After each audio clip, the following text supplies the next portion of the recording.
Hi, this is Kina Kim with PivotalDiscovery.com, and today we're here with Michael Potters, who's the CEO of the Glenmont Group at the Masters Conference.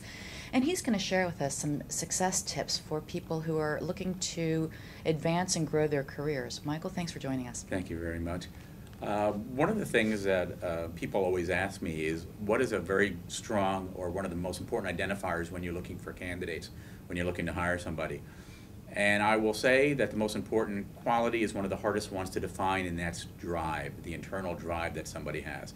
Because people can lie about their drive. You don't see it in a resume, you don't really see someone's drive, and you have to get it out by talking to them and getting it out in a conversation. But it's someone's internal drive that drives them to success and makes them want to be better at their new position, their promoted position, their new company. It also drives them to be at the forefront of knowledge. It drives them to keep themselves current, keep themselves valuable. So they have to stay knowledgeable on all the industry standards that are out there and what's going on. So drive is one of the single most important factors. I get asked the question often by my hiring authorities, what about the colleges? Are certain colleges important to be at? This is probably a little controversial, but I will say not as important as one would think. The best people that I've seen out there in the industry have gone to many of the common state schools out there, but have great drive and have taken their work very seriously. Conversely, I've seen people with dual Ivy degrees that had very poor work ethic and very poor drive that weren't successful in the industry. So drive is critical, that drive to succeed, and then how do you get that across in an interview or in your careers. And how do you explain that to someone who maybe is a little bit more shy or reserved, who may be very driven, but doesn't convey that or doesn't communicate as well, let's say, in such a formal setting as an interview setting? Tina, that's an outstanding question. There are many people who have the drive and have the knowledge, but come across in an interview almost apologetic and bashful and non-confident. And they're viewed upon by the hiring authorities as somebody maybe not strong enough to handle the rigors of this industry, which is talking to attorneys and partners and being involved in very important cases.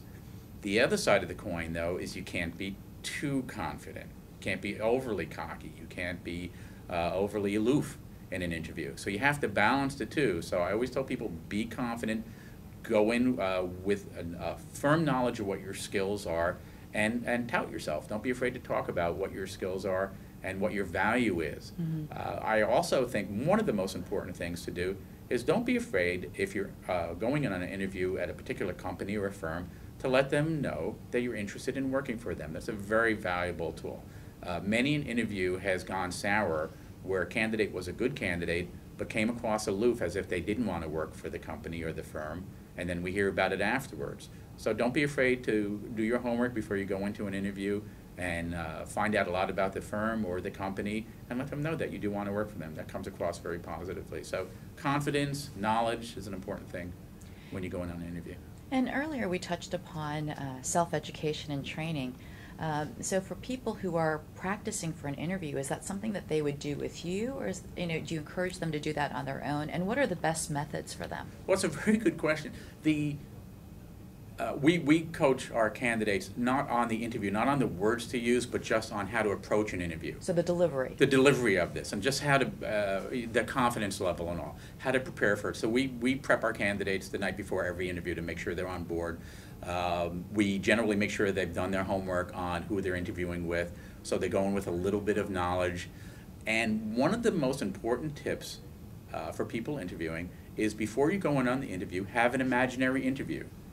Go through the whole interviewing process.